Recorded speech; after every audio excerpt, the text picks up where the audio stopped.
ಆಚಾರ್ಯರು ಎಲ್ಲರಿಗೆ ಅನುಕೂಲ ಆಗಲಿ ಅಂತ ಉಡುಪಿಯ ಕ್ಷೇತ್ರದಲ್ಲಿ ಸಿದ್ಧಿ ವಿಘ್ನ ಮುಖದೋಷ ಭೇಷಜಂ ಸಾಧನೆಯ ಸನ್ಮಾರ್ಗದಲ್ಲಿ ಹೊರಟಂತಹ ಸಜ್ಜನರಿಗೆ ಯಾವುದೇ ಒಂದು ವಿಘ್ನ ಬರಬಾರದು ಅಂಥೇಳಿ ಆ ಎಲ್ಲ ವಿಘ್ನಗಳ ಪರಿಹಾರಕ್ಕೋಸ್ಕರವಾಗಿ ಆಚಾರ್ಯರು ಕೃಷ್ಣನ ಪ್ರತಿಷ್ಠೆಯನ್ನು ಮಾಡಿರ್ತಕ್ಕಂಥದ್ದು.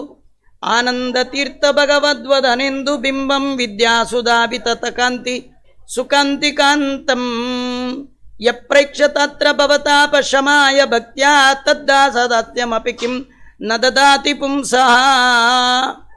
ಸಂಸಾರದ ತಾಪತ್ರಯವನ್ನು ಪರಿಹಾರ ಮಾಡುವಂತಹ ವಿದ್ಯೆ ಎನ್ನುವ ಅಮೃತ, ಆ ಅಮೃತದಿಂದ ವ್ಯಾಪ್ತವಾದಂತಹ ಆಚಾರ್ಯರ ಮುಖಕಮಲ ಅದನ್ನು ನೋಡಿದ್ರೆ ಸಾಕು.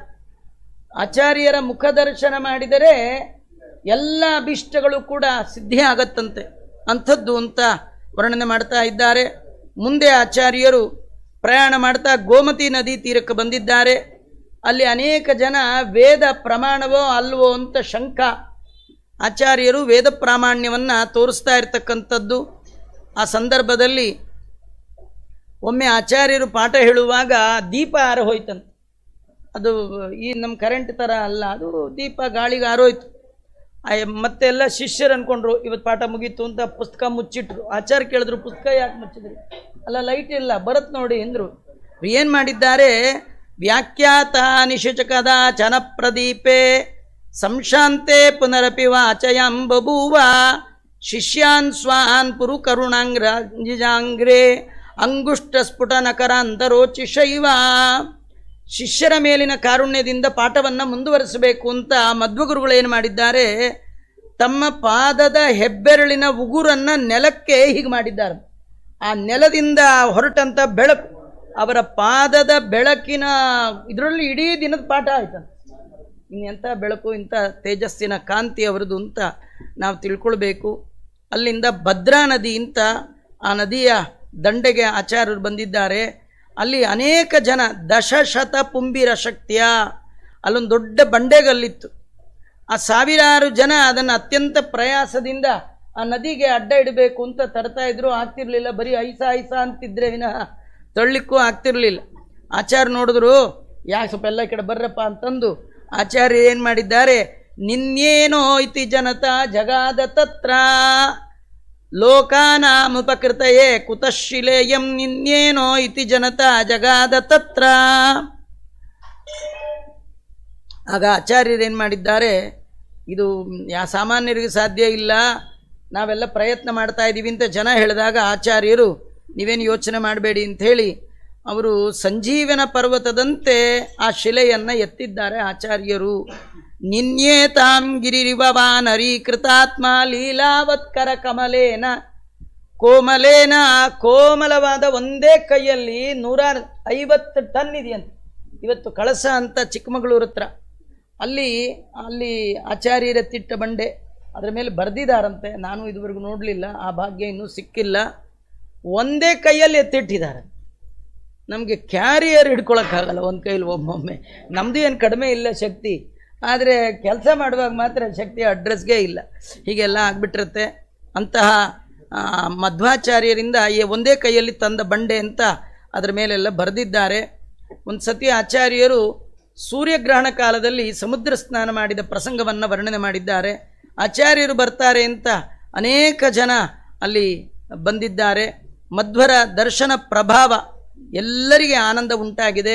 ಮಾಮೈನಂಬುವನ ಗುರುಂ ವಿನಿಂದತೆತ್ತಂ ಸರ್ವಜ್ಞಂ ಸಪರಿಜನಂ ಸಮೀಕ್ಷಮಾಣಾಃ ಪುಲ್ಲಾಕ್ಷಾಃ ಸ್ಮಿತವದನಾಃ ಶುಭಾನನಂದು ದೌರ್ಮುಖ್ಯಂ ದದತಭುತಾ ಪರೇ ನಿನಿಂದುರ್ನಾಶ್ಚರ್ಯಂ ದ್ವಯಮಪಿ ತತ್ ಸ್ವಭಾವತಂತ್ರಂ. ಆಚಾರ್ಯರು ಪರಿವಾರ ಸಮೇತ ಬರ್ತಾ ಇದ್ದರೆ ನೋಡೋರ ಕಣ್ಣಿಗೆ ಹಬ್ಬ ಆಗ್ತಿತ್ತಂತೆ. ಪುಲ್ಲಾಕ್ಷಾಃ ಅರಳಿದ ಕಣ್ಣು, ಸ್ಮಿತವದನಾಃ ನಗುಮುಖ, ಒಳ್ಳೆ ಎತ್ತರ. ನಾನು ಹಿಂದೆ ಹೇಳಿದ್ದೆ, ಆಚಾರ್ಯರು ಎಲ್ಲೇ ವಾಕ್ ಹೊರಟ್ರೆ, ಅವರು ಪ್ರಯಾಣಕ್ಕೆ ಹೊರಟ್ರೆ ಉಳಿದವರೆಲ್ಲ ಎಷ್ಟೇ ಹೈಟ್ ಇದ್ದರೂ ಆಚಾರ್ಯರ ಎದೆ ಮಟ್ಟಕ್ಕಿಂತ ಕೆಳಗಿರ್ತಿದ್ರು. ಅಂದ್ರೆ ಆಚಾರ್ಯ ಹೈಟ್ ಹೆಂಗಿರಬೇಡ, ನ್ಯಗ್ರೋಧ ಪರಿಮಾತ್ರದ ಅಂತಾರೆ, 96 ಇಂಚು ಅಂದರೆ 8 ಅಡಿ ಅವರ ಎತ್ತರ ಇದ್ರಂತ ಆಚಾರ್ಯರು. ಭವ್ಯ ರೂಪ. ಅದನ್ನು ನೋಡಿದ್ರೇ ಕೈ ಮುಗಿದ್ಬಿಡ್ತಿದ್ರು. ಮಿಕ್ಕಿದ ಮೇಲೆ ಅವ್ರ ಹೆಸರೇನೋ ಯಾವ ಮಠ ಅವೆಲ್ಲ ಆಮೇಲೆ ನೋಡಿದ್ರೆ ಕೈ ಮುಗ್ಬೇಕು. ಹಾಗಾಗತ್ತ ಆಚಾರ್ಯ? ಆಗತ್ರಿ. ಈಗ ನಮ್ಮನ್ನು ನೋಡಿದ್ರೆ ಕೆಲವು ಅವ್ರು ನೋಡಿದ್ರೆ ಮೈ ಉರಿಯತ್ತೆ ಅಂತಾರಲ್ಲ, ನಮ್ಗೆ ಅವ್ರು ನೋಡಿದ್ರೆ ಸಿಟ್ಟು ಬರುತ್ತೆ, ಮೈ ಉರಿಯತ್ತೆ. ಹೇಗೋ ಆಚಾರ ನೋಡಿದ್ರೆ ಕೈ ಮುಗಿಯತ್ತೆ ಅಷ್ಟೇ. ಹಾಗೆ ಅವ್ರದ್ದು ಅಭೂತಪೂರ್ವವಾದ ವೈಭವ. ಕೆಲವರು ಕೈ ಮುಗಿತಿದ್ರಂತೆ, ಕೆಲವರು ಬೈತಿದ್ರಂತೆ. ಏನು ತಿಂತಾರೋ ಏನು ಕೂತೀವಿ, ಹಾಗಿದವ್ರು ನೋಡ್ರಿ ಹೀಗೆ ಅನ್ನೋರಂತೆ. ಇದು ಯಾವ ಕಾಲಕ್ಕೂ ಎರಡು ಥರದ ಜನ ಇರೋರೆ. ಅದು ರಾಮನಿಗೆ ಪಟ್ಟಾಭಿಷೇಕ ಆಗುವಾಗಲೇ ಊರಿಗೆ ಊರು 99.009% ಎಲ್ಲ ರಾಮನಿಗೆ ಜೈ ಅಂದವರು, ಒಬ್ಬಳು ಬೇಡ ಅಂದವರು. ಇವತ್ತು ಅಷ್ಟೇ ಪ್ರಾಬ್ಲಮ್, ಬರೀ 6 ಜನ. ಇವತ್ತೆಲ್ಲ ರಾಜ್ಯ ತುಂಬ ಏನು ಗೋಳ್ ನಡೀತಿದೆ, ಒಂದು 4 ಜನ ಅವ್ರನ್ನ ಪ್ರೊಟೆಸ್ಟ್ ಮಾಡ್ಕೊಂಡು ಕೂತಿದ್ವಿ ನಾವು. ಹೇಗೆ ಯಾವ ಕಾಲಕ್ಕೂ ಒಳ್ಳೆಯವರು ಕೆಟ್ಟವರು ಯಾವಾಗಲೂ ಇರ್ತಾರಂತ. ಹೀಗಾಗಿ ಆಚಾರ್ಯರನ್ನು ದೌರ್ಮುಖ್ಯಂ ದದತ ಉತಾ ಪರೇ ನಿನಿಂದು ನಿಂದನೆ ಮಾಡ್ತಾ ಇದ್ದಾರಂತೆ ಕೆಲವರು. ಹೀಗೆ ಆಗ ಸಮುದ್ರ ರಾಜ ಬೋರ್ಗರೆತ, ಈ ಬೈಯೋರ್ದು ಸೌಂಡೇ ಕೇಳ್ತಿರ್ಲಿಲ್ಲ. ಯಾಕೆಂದರೆ ಸಮುದ್ರದ ಬೋರ್ಗರೆತ ಆಗಿತ್ತಂತೆ.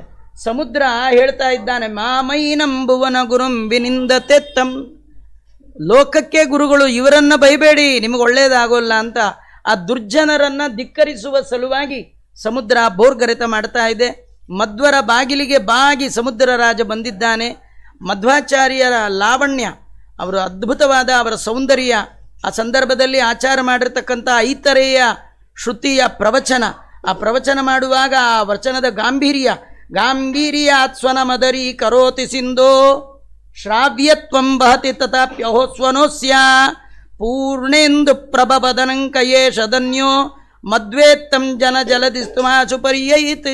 ಆಚಾರ್ಯರು ಅವರು ಪ್ರವಚನ ಮಾಡ್ಲಿಕ್ಕೆ ಶುರು ಮಾಡಿದ್ರೆ ಸಮುದ್ರ ತನ್ನ ಘೋಷವನ್ನು ನಿಲ್ಲಿಸಿಬಿಡ್ತಂತೆ, ಸೌಂಡ್ ಮಾಡಬಾರ್ದು ಅಂತ. ನಾವೇ ಪ್ರವಚನದ ಮಧ್ಯದ ಸೌಂಡ್ ಮಾಡೋರು ನಾವೇ, ಸಮುದ್ರಕ್ಕೆ ಗೊತ್ತು ಸೌಂಡ್ ಮಾಡಬಾರ್ದು ಅಂತ, ಅದು ಸುಮ್ಮನೆ ಆಗ್ತಿತ್ತಂತೆ. ಯಾಕೆಂದರೆ ಆಚಾರ್ಯರ ಪ್ರವಚನ ಕೇಳಬೇಕು ಅಂತ. ಅಪೂರ್ವವಾಗಿ ಆಚಾರ್ಯರು ಮಧ್ವಾಚಾರ್ಯರು ವೇದಕ್ಕೆ ವ್ಯಾಖ್ಯಾನವನ್ನು ಮಾಡ್ತಾ ಇದ್ದಾರಂತೆ. ಜೀವತ್ರೈವಿಧ್ಯ ಅದನ್ನು ಆಚಾರ್ಯ ತಿಳಿಸಿರ್ತಕ್ಕಂಥದ್ದು. ಹೀಗೆಲ್ಲ ಆಗುವಾಗ ಆಚಾರ್ಯರ ಪ್ರವಚನ, ಆಚಾರ್ಯ ಹೋದೋ ಕಡೆ ಗೆಲ್ಲೋದು ನೋಡಿ ಒಬ್ಬ್ಯಾರೋ ಜಟ್ಟಿ ಬಂದರು, ಪೂರ್ವವಾಟ ಗಂಡವಾಟ ಅಂತ. ಅವರಂದ್ರು ನಮ್ಗೆ ಈ ವಾದ ಗೀದ ಗೊತ್ತಿಲ್ಲ, ಏನಿದ್ರು ಏಕಮಾರ್ ದೋ ತುಕಡ, ಏನಂತೀರಿ ಹೇಳಿ, ಬರ್ತೀರಾ ಫೈಟಿಂಗ್ ಅಂತ ಕರೆದ್ರು. ಅದಕ್ಕೆ ಆಚಾರ ಅಂದರು, 2 ಅವತಾರದಲ್ಲಿ ಅದೇ ಕೆಲಸ ಮಾಡಿದ್ದೀನಪ್ಪ, ಇನ್ನೂ ಅದೇ ಮಾಡಲ, ನಿಮಗೆ ಆಸೆ ಇದ್ದರೆ ಮಾಡ್ಕೊಳ್ಳಿ, ನಾನಂತೂ ಸುಮ್ಮನೆ ಇರ್ತೀನಿ. ಏನಂದರೆ ನಾನು ಸುಮ್ಮನೆ ಓಂ ಅಂತಿರ್ತೀನಿ, ನೀವಿಬ್ಬರು ಸೇರಿ ನನ್ನ ಕುತ್ತಿಗೆಯಲ್ಲಿ ಬರೋರು ಧ್ವನಿಯನ್ನು ನಿಲ್ಲಿಸಿ, ಮಿಕ್ಕಿದ್ದ ಆಮೇಲೆ ಎಂದರು. ಆಯಿತು ಅಂಥೇಳಿ ತಮ್ಮ ಅಣ್ಣನಿಗೆ ಹೇಳ್ದ, ಅಣ್ಣ ನೀ ಯಾಕೆ ಸುಮ್ಮನೆ ಟೈರ್ಡ್ ಆಗ್ತೀಯಾ, ಈ ಆಚಾರ ಮುಗಿಸೋಕೆ ನಾವು ಒಬ್ಬ ಸಾಕು ಅಂಥೇಳಿ ಆಚಾರ್ಯರ ಕುತ್ತಿಗೆ ಕೈ ಹಾಕಿದ್ರೆ ಓಂಕಾರದಲ್ಲಿ ಚೂರು ಹೆಚ್ಚು ಕಮ್ಮಿ ಆಗಲಿಲ್ಲಂತ. 2 ಕೈ ಹಾಕಿದ, ಅಣ್ಣನ ಕರೆದ, ಇಬ್ಬರೂ ಸೇರಿದ್ದಾರಂತೆ. ಯಾರು ಏನು ಮಾಡಿದ್ರೂ ಕೂಡ ಆಚಾರ್ಯರು ಹಾಗೆ ಅವರ ಧ್ವನಿಯನ್ನು ವ್ಯತ್ಯಾಸ ಮಾಡಲಿಕ್ಕಾಗಲಿಲ್ಲ. ಅವರೆಲ್ಲ ಅಂತ ಇದ್ದಾರೆ, ನೀವೇನೋ ವಿಶೇಷ ಇಟ್ಕೊಂಡ್ಬಿಟ್ಟಿರಿ, ಮಾಯಾ ಮಾಟ ಮದ್ದೂಗಿದ್ದು. ಆಚಾರ ಅಂದ್ರು, ನೋಡಪ್ಪ ಅವೆಲ್ಲ ಕತೆ ಬೇಡ, ನಾನು ನನ್ನ ಹೆಬ್ಬೆಟ್ಟನ್ನು ನೆಲದ ಮೇಲೆ ಇಡ್ತೀನಿ, ಕುತ್ತಿಗೆ ಆಗಲಿಲ್ಲಲ್ಲ, ಈ ಹೆಬ್ಬೆಟ್ಟನ್ನು ನೀವಿಬ್ಬರು ಸೇರಿ ಮೇಲೆ ಎತ್ತಿಬಿಡಿ ಅಂಥೇಳಿ ಅಂಗುಷ್ಟಂ ಅವ್ರದ್ದು ಉದ್ಧರ್ತಂ ಸಮದಂಗುಲಿಂ ದರಸ್ತಾಂ, ಹೆಬ್ಬೆರಳನ್ನು ನೆಲದ ಮೇಲಿಟ್ಟು ಎತ್ತಿ ಅಂದರೆ ಇಬ್ಬರು ಸೇರಿದ್ರು ಆಚಾರ್ಯರ ಬೆರಳನ್ನು ಎತ್ತೋದಾಮೇಲೆ ಅಳ್ಳಾಡಿಸ್ಲಿಕ್ಕೂ ಆಗಲಿಲ್ಲಂತೆ. ಮತ್ತವರಂದರು, ಇದೇನೋ ನೀವೇನೋ ಮಾಯಾಮಾಟ ಏನೋ ತೊಗೊಂಡ್ಬಿಟ್ಟಿದ್ದೀರಿ ಹಾಗೆ ಹೀಗೆ ಅಂತೆಲ್ಲ ಅಂದಾಗ, ಒಂದು ಕೆಲಸ ಮಾಡಿರಿ, ನೀವಿನ್ನೇನು ಮಾಡಬೇಡಿ ಅಂತ ಹೇಳಿ ಅವರು ನಾಸಾಗ್ರಂ, ಮೂಗಿನ ತುದಿಯ ಕೂದಲು, ಮೂಗಿನ ಒಳಗಿರುತ್ತಲ್ಲ ಅದು ಸೀನಿದ್ರೆ ಬಂದ್ಬಿಟ್ಟಿರುತ್ತೆ ಎಷ್ಟೋ ಸತಿ, ಅದನ್ನು ಚಿಮಟ ಕೊಟ್ಟು ಕೀಳಿ ಎಂದಿದ್ದಾರೆ. ಚಿಮಟ ಕೊಟ್ಟರು ಆಚಾರ್ಯರ ಮೂಗಿನ ಒಂದು ಕೂದಲು, ಕೆಲವರು ಅಂತಿರ್ತಾರೆ ನಮ್ಮ ಒಂದು ಕೂದಲು ಅಳ್ಳಾಡ್ಸೋಕ್ಕಾಗಲ್ಲ ಅಂತಿರ್ತಾರಲ್ಲ, ನಮ್ಮ ಕೂದಲು ಅದು ಮಧ್ವಾಚಾರ್ಯರಿಗೆ ಮಾತ್ರ, ನಮ್ಮ ಕೂದಲಲ್ಲ ರೀ, ನಾವೇ ಅಳ್ಳಾಡೋಗ್ಬಿಟ್ಟಿರ್ತೀವಿ ಅಲ್ವಾ. 1-2 ಆಪ್ರೇಷನ್ ಆಗಿ 3 ಪ್ರಾಬ್ಲಮ್ ಮನೇಲಿ ಬಂದುಬಿಟ್ರೆ ಎಂಥ ಇರೋರು ಕೂಡ ಶೇಖ್ ಅಬ್ದುಲ್ಲಾ ಆಗ್ಬಿಡ್ತಾರೆ. ಆದರೆ ಹಾಗೆ ಶೇಖ್ ಆಗದೆ ಇರೋರು ಅಂದರೆ ಮಧ್ವಾಚಾರ್ಯ ಮಾತ್ರ. ಚಿಮಟ ಕೊಟ್ಟು ಮೂಗಿನ ಕೂದಲು ಕೀಳಿ ಅಂದರೆ ಆಗಲಿಲ್ಲ, ಇಲ್ಲ ನಿಮ್ದೇನೋ ಇದೆ ಅಂತಂದಾಗ ಏನಿಲ್ಲ ನೋಡ್ತಾ ಇರಿ ಅಂಥೇಳಿ ಒಂದು ಸಣ್ಣ ಬ್ರಹ್ಮಚಾರಿನ ಕರೆದ್ರಂತೆ. ಸಣ್ಣ ಬ್ರಹ್ಮಚಾರಿ ಅವನ ಕರೆದು ಅವನ ಮೇಲೆ ಮಧ್ವಾಚಾರ್ಯ ಕೂತು ಅವನಿಗೆ ಹೇಳದನಂತೆ, ಈ ನರಸಿಂಹದೇವ್ರು 3 ಪ್ರದಕ್ಷಿಣೆ ಮಾಡು ಅಂದಾಗ ಬರ ಒಂದು ಸಣ್ಣ ಹುಡುಗ ಆಚಾರ್ಯ ಎತ್ಕೊ, ಅವನ ಪುಣ್ಯ ನೋಡ್ರಿ, ನಾವು ಆಚಾರ ಪಲ್ಲಕ್ಕಿ ಹೊರ್ಲಿಕ್ಕೆ ಜನ ಇಲ್ಲ, ಅವ ಆಚಾರನೇ ಹೊತ್ಕೊಂಡಂತೆ.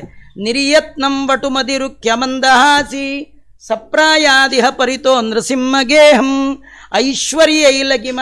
ಏನರ್ಥ ಅಂದರೆ ಆಚಾರ್ಯರಿಗೆ ಅಣಿಮಾ ಮಹಿಮಾ ಗರಿಮಾ ಪ್ರಾಪ್ತಿ ಪ್ರಾಕಾಮ್ಯ ಈಶತ್ವ ವಶಿತ್ವ ಇದೆಲ್ಲ ಅವ್ರಿಗೆ ಅಷ್ಟಸಿದ್ಧಿಗಳು ಅವರ ದಾಸಾನುದಾಸರಾಗಿದ್ದು. ಅವು ಬೇಕಾದರೆ ಭಾರ ಆಗ್ತಾರೆ, ಬೇಡ ಆದರೆ ಹಗೂರ. ದುರ್ಜನರಿಗೆ ಭಾರ ಬೋರು, ಆಚಾರ ಕಥೆ ಬೋರ್ ಅಲ್ವಾ? ಅಯ್ಯೋ ಸಾಕಪ್ಪ, ಯಾವಾಗ ಮುಗಿಸ್ತಾರೋ, ನಾನು 2 ನಿಮಿಷ ಮುಗಿಸ್ಬಿಡ್ತೀನಿ, ಲೇಟ್ ಆಯಿತು.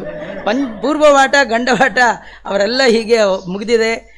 ಲೇಖಿನ್ಯ ಮುಹುರಪಿನ ಕ್ಯಕೃಷ್ಯಮಾಣಂ ನಾಪ್ಯೇಕಂ ತನುರುಹಮಸ್ಯ ತೂದಪಾಟಿ. ಮೂಗಿನ ಹೊರಳೆಯ ಒಂದು ಕೂದಲನ್ನು ಆ ಜಟ್ಟಿಗಳಿಗೆ ಕೀಳಲಿಕ್ಕಾಗಲಿಲ್ಲ. ಹೀಗೆ ಆಚಾರ್ಯರ ಶಕ್ತಿ, ಅವರ ಸಾಮರ್ಥ್ಯ, ಇದನ್ನೆಲ್ಲ ವರ್ಣನೆ ಮಾಡಿದ್ದಾರೆ. ಒಂದು ಕಡೆ ಪಾರಂತಿ ಅಂತ ಒಂದು ಗ್ರಾಮಕ್ಕೆ ಹೋಗಿದ್ದಾರೆ. ಆ ಊರಿನ ಜನ ಕೇಳಿಕೊಂಡ್ರು, ಈ ಊರಿನ ಕೆರೆ ಬತ್ತೋಗಿದೆ, ಏನಾದರೂ ಮಾಡಿ ಎಂದಾಗ ಆಚಾರ್ಯರು ಹಾಗೇ ಆಗಲಿ ಅಂಥೇಳಿ ಅದ್ಭುತವಾಗಿ ಆ ಕಾಲದಲ್ಲಿ ಅವರೊಂದು ಆಲಾಪನೆಯನ್ನು ಮಾಡಿದ್ದಾರಂತೆ. ದೇವರಲ್ಲಿ ಪ್ರಾರ್ಥನೆ ಮಾಡಿ ಸಂಗೀತ ಹೇಳಿದ್ರೆ ಮಳೆನೇ ಬಂದುಬಿಡ್ತದೆ. ಆ ಮಳೆ ಎಷ್ಟು ಬಂತು ಅಂದರೆ ಕೆರೆ ತುಂಬುವಷ್ಟು ಅಷ್ಟೇ ಬಂತಂತೆ, ಮುಂದೆ ಬೇಡ ಅಂದು ಎಷ್ಟು ಬೇಕೋ ಅಷ್ಟು. ಅದೊಂದು ಕ್ರಮ ರೀ, ನಮಗೆ ಬೇಕಂದಾಗ ಬರಲ್ಲ, ಬೇಡ ಅಂದಾಗ ಕುಚ್ಕೊಂಡು ಹೋಗೋಷ್ಟು ಬರುತ್ತೆ. ಆಚಾರ್ಯರು ಅದರ ಮೇಲೂ ತಮ್ಮ ನಿಯಂತ್ರಣವನ್ನು ತಾವು ತೋರಿಸಿದ್ದಾರೆ. ಅಲ್ಲಿರ್ತಕ್ಕಂಥ ಗ್ರಾಮಾಧಿಪತಿ ವೈದ್ಯನಾಥೇಶ್ವರ ದೇವಸ್ಥಾನಕ್ಕೆ ಆಚಾರ್ಯರು ಬಂದು ಅಲ್ಲಿ ಕೃಷ್ಣಾಮೃತ ಮಹಾರಣವ ಅನ್ನುವ ಉತ್ಕೃಷ್ಟವಾದ ಗ್ರಂಥವನ್ನು ರಚನೆ ಮಾಡಿಕೊಟ್ಟಿದ್ದಾರೆ. ಆಚಾರ್ಯರ ಅದ್ಭುತವಾದ ಪಾಂಡಿತ್ಯ, ಅವರ ವಾದ ಶೈಲಿಯನ್ನು ನೋಡಿ ಆ ಕಾಲಕ್ಕೆ ಆಚಾರ್ಯರಿಗೆ ಯಾರೂ ಕೂಡ ವಾದ ಮಾಡೋರೇ ಇಲ್ಲ. ಇದೆಲ್ಲ ಮಾಡುವ ಸಂದರ್ಭದಲ್ಲಿ ಆಚಾರ್ಯರು ಮತ್ತೆ ಅನಂತೇಶ್ವರನ ಸನ್ನಿಧಾನದಲ್ಲಿ ಬಂದಿದ್ದಾರೆ. ಅನೇಕ ಜನ ಅವರನ್ನು ಕೇಳ್ತಾ ಇದ್ದಾರೆ, ಸ್ವಾಮಿ ದಯಮಾಡಿ ನಮಗೆ ಐತರೇಯ ಆ ಒಂದು ಉಪನಿಷತ್ತೇನಿದೆ ಅದರ ಪ್ರವಚನವನ್ನು ಹೇಳಬೇಕು ಅಂದಾಗ, ಹಾಗೆ ಆಗಲಿ ಅಂತ ಆಚಾರ್ಯರು ಶ್ರೀಮಂತಂ ಶಶಿವದನಂ ಕುಶೇಶಯಾಕ್ಷಂ ಗಂಭೀರಸ್ವರಮತಿ ದಿವ್ಯ ಲಕ್ಷಣಾಢ್ಯಂ ಪಶ್ಯಂತಂ ಸ್ವಗುರುಮತಾರ್ಚೇನ್ ಕೃತಾರ್ಥ ವಾಣ್ಯಾತಂ ಹರಿರಿತಿ ಪೂರ್ಣ ಕಾಮಮೇತೆ. ಆಚಾರ್ಯರು ಅದ್ಭುತವಾದ ಉಪನ್ಯಾಸವನ್ನು ಮಾಡೋದನ್ನು ಕೇಳಲಿಕ್ಕೆ, ಆ ಶ್ಲೋಕವನ್ನು ಕೇಳಲಿಕ್ಕೆ, ಅವರ ಪಾಠ ಪ್ರವಚನ ಕೇಳಲಿಕ್ಕೆ ದೇವತೆಗಳೇ ಬಂದುಬಿಟ್ಟಿದ್ರಂತೆ. ಯಾಕಂದರೆ ದೇವಾನಾಮೇವ ಅಧಿಕಾರಿಣಾಂ ನತು ವಯಂ ಅಂತಾರೆ. ಆಚಾರ್ಯರ ಗ್ರಂಥಕ್ಕೆ ದೇವತೆಗಳ ಅಧಿಕಾರಿಗಳು, ನಾವ್ಯಾರಲ್ಲ, ದೇವತೆಗಳು ಮೊದಲ ಅಧಿಕಾರಿಗಳು. ಅವರೆಲ್ಲ ಕೇಳಲಿಕ್ಕೆ ಬಂದಿದ್ದರು. ಬರುವಾಗ ಹೂವು ತಂದಿದ್ರಂತೆ. ಇಂಥ ಆಚಾರ್ಯಗೆ ಏನು ಕೊಡೋದು? ಹೂವು ಅಷ್ಟೇ, ಇನ್ನೇನು ಕೊಡೋ ಯೋಗ್ಯತೆ ನಮಗಿಲ್ಲ. ಕೈ ತುಂಬ ಮಂದಾರ ಮಲ್ಲಿಗೆಯ ಮಗ್ಗನ್ನು ಹಿಡ್ಕೊಂಡು ತಂದಿದ್ದರು. ಆಚಾರ್ಯರ ಪ್ರವಚನ ಕೇಳ್ತಾ ಕೇಳ್ತಾ ಅವ್ರಿಗಿಷ್ಟ ಆನಂದ ಆಯಿತು. ಏನು ಆಚಾರ್ಯರ ಪ್ರವಚನ ಅಂಥೇಳಿ ಅವ್ರಿಗೊಂದು ನಮಸ್ಕಾರ ಮಾಡೋಣ ಅಂದರೆ ಕೈಯಲ್ಲಿ ಹೂವು ಅಡ್ಡ ಇತ್ತು. ಆ ಹೂವು ಎಲ್ಲ ಆಚಾರ್ಯರ ಮೇಲೆ ಹಾಕ್ತಾ ಇದ್ದಾರೆ. ಹಾಕಿ ಎರಡೂ ಕೈಗಳನ್ನು ಜೋಡಿಸಿ ತಲೆ ಮೇಲಿಟ್ಕೊಂಡು ನಮಸ್ತೆ ಪ್ರಾಣೇಶ ಪ್ರಣತ ವಿಭವಾಯಾವ ನಿಮಗಾಹ ನಮಸ್ವಾಮಿನ್ ರಾಮ ಪ್ರಿಯತಮ ಹನುಮನ್ ಗುರುಗುಣ ನಮಸ್ತುಭ್ಯಂ ಭೀಮ ಪ್ರಬಲ ತಮ ಕೃಷ್ಣೇಷ್ಟ ಭಗವನ್ ನಮಃ ಶ್ರೀಮನ್ಮಧ್ವ ಪ್ರದಿಶ ಸುದೃಶನ್ನೋ ಜಯ ಜಯ ಅಂಥೇಳಿ ಆಚಾರ್ಯರು ಅವರ ಪ್ರವಚನವನ್ನು ಕೇಳಿದಂತಹ ದೇವತೆಗಳು ದೇವಲೋಕದ ಮಂದಾರ ಮಲ್ಲಿಗೆಯ ಮೊಗ್ಗನ್ನು ಆಚಾರ್ಯರ ಮೇಲೆ ಸುರಿಸೋದ್ರಂತೆ. ನೀವು ನೋಡಿ, ಪಾಠ ಪ್ರವಚನ ಮಾಡುವಾಗ ಫೋಟೋಯಿಂದ ಒಂದು ಹೂವು ಬಿದ್ದರೆ ಇಷ್ಟು ಆನಂದ ಆಗುತ್ತೆ, ನಮ್ಮ ಪ್ರವಚನ ತಲುಪ್ತಪ್ಪ ಅಂತ ಖುಷಿ ಆಗುತ್ತೆ. ಇನ್ನು ಆ ಶಿಷ್ಯರು ಆಚಾರ್ಯರ ಹತ್ರ ಪ್ರವಚನ ಕೇಳು ಪಾಠ ಕೇಳುವ ಶಿಷ್ಯರಿಗೆ ದೇವಲೋಕದಿಂದ ಹೂವು ಬಿದ್ದರೆ ನೆಟ್ಟು ಸಂತೋಷ ಆಗಿರಬೇಡ ರೀ.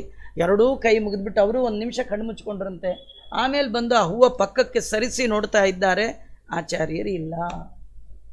ಅದೃಶ್ಯಾಸ್ತಿ ರೌಪ್ಯ ಪೀಠೆ ದೃಶ್ಯಾಸ್ತಿ ಬದರಿ ತಟೆ. ಇವತ್ತಿಗೂ ಕೂಡ ಉಡುಪಿಯಲ್ಲಿ ಅನಂತೇಶ್ವರ ಸನ್ನಿಧಾನದಲ್ಲಿ ಅದೃಶ್ಯರಾಗಿ ಆಚಾರ್ಯರು ಇರುವ ಸ್ಥಳ ಅಂತ ಹಾಕಿದ್ದಾರೆ. ಅಲ್ಲಿ ಮುಂದೆ ಒಂದು ಪ್ರತಿಮೆ ಮಾಡಿಸ್ಬೇಕು ಅಂತ ಹೋಗಿದ್ರು. ಸ್ವಪ್ನ ರಾತ್ರಿ ನನ್ನ ತಲೆ ಮೇಲೆ ಯಾಕೆ ಕಲ್ಲಿಡ್ತೀರಿ, ನಾ ಇಲ್ಲಿದ್ದೀನಿ ಎಂದ್ರಂತ. ನಾ ಇಲ್ಲಿದ್ದೀನಿ ಅಂತಂದ್ರಂತ ಆಚಾರ್ಯರು. ಅವತ್ತಿಂದ ಅದೃಶ್ಯಾಸ್ತಿ ರೌಪ್ಯ ಪೀಠೆ, ಉಡುಪಿ ಕ್ಷೇತ್ರದಲ್ಲಿ ಅದೃಶ್ಯರಾಗಿ ಇದ್ಕೊಂಡು ದೃಶ್ಯರಾಗಿ ಬದರಿಕಾಶ್ರಮದಲ್ಲಿದ್ದಾರೆ ಅಂತ ವರ್ಣನೆ ಮಾಡ್ತಾ, ದೇವತೆಗಳೆಲ್ಲ ಇತಿ ನಿಗದಿತವಂತಸ್ತತ್ರ ವೃಂದಾರ ಕೇಂದ್ರಾ ಗುರು ವಿಜಯ ಮಹಂತಂ ಲಾಲಯಂತೋ ಮಹಾಂತಂ ವವೃಷುರಕಿಲ ಪುಷ್ಪಂ ಪುಷ್ಪವಾರಂ ಸುಗಂಧಂ ಹರಿದಯಿತ ವರಿಷ್ಠೆ ಶ್ರೀಮದಾನಂದ ತೀರ್ಥೆ. ಭಗವದ್ಭಕ್ತರಲ್ಲಿ ಉತ್ತಮರಾಗಿರ್ತಕ್ಕಂಥ ಜೀವೋತ್ತಮರಾದ ವಾಯುದೇವರ ಮೇಲೆ ಎಲ್ಲ ದೇವಾನುದೇವತೆಗಳು ಕೂಡ ಆನಂದ ತೀರ್ಥರ ವಿಜಯೋತ್ಸವ ಅಂತ ಆನಂದ ತೀರ್ಥರಿಗೆ ಜೈಕಾರವನ್ನು ಮಾಡ್ತಾ ಕೈಯಲ್ಲಿರುವ ಮಂದಾರ ಮಲ್ಲಿಗೆಯ ಮಗ್ಗನ್ನು ಆಚಾರ್ಯರ ಮೇಲೆ ಹಾಕಿದ್ರು ಅಂತ ವರ್ಣನೆ ಮಾಡ್ತಾ ಇದ್ದಾರೆ. ಇಂತಹ ಪುಷ್ಪ ರಾಶಿಯಲ್ಲಿ ಆಚಾರ್ಯರು ಅದೃಶ್ಯರಾಗಿ ದೊಡ್ಡ ಬದರಿಗೆ ಹೋಗಿ ಇವತ್ತಿಗೂ ಕೂಡ ವೇದವ್ಯಾಸ ದೇವರ ಬಳಿಯಲ್ಲಿ ಅಧ್ಯಯನವನ್ನು ಮಾಡ್ತಾ ಇದ್ದಾರೆ ಅಂತ ತಿಳಿಸುವಂಥದ್ದು. ಹೀಗೆ 16 ಸರ್ಗಗಳಲ್ಲಿ 1000ಕ್ಕೂ ಮಿಕ್ಕ ಪದ್ಯಗಳಲ್ಲಿ ಪಂಡಿತಾಚಾರ್ಯರು ತಾವು ಕೇಳಿದ ಕಣ್ಣಾರೆ ಕಂಡ ಐತಿಹಾಸಿಕ ಚಿತ್ರವನ್ನು ದಾಖಲೆ ಮಾಡಿ ಕೊಟ್ಟದ್ದು. ಮಧ್ವಾಚಾರ್ಯರು ಬಂದು ಇವತ್ತಿನವರೆಗೆ ಈ ಗ್ರಂಥಕ್ಕೆ ಸರಿಸಮನಾದ ಇನ್ನೊಂದು ಗ್ರಂಥ ಕಾಂಪಿಟೇಷನ್ ಮಾಡಿ ಯಾರೂ ಬರೀಲಿಲ್ಲ. ಪಂಡಿತಾಚಾರ್ಯರ ಸುಮಧ್ವ ವಿಜಯವೇ ಮಧ್ವ ವಿಜಯ. ಇಂಥ ಸುಮಧ್ವ ವಿಜಯದ ಪ್ರವಚನ ಯಥಾಶಕ್ತಿ ಯಥಾಮತಿ ಹೇಳುವ ಪ್ರಯತ್ನವನ್ನು ಮಾಡಿದೆ.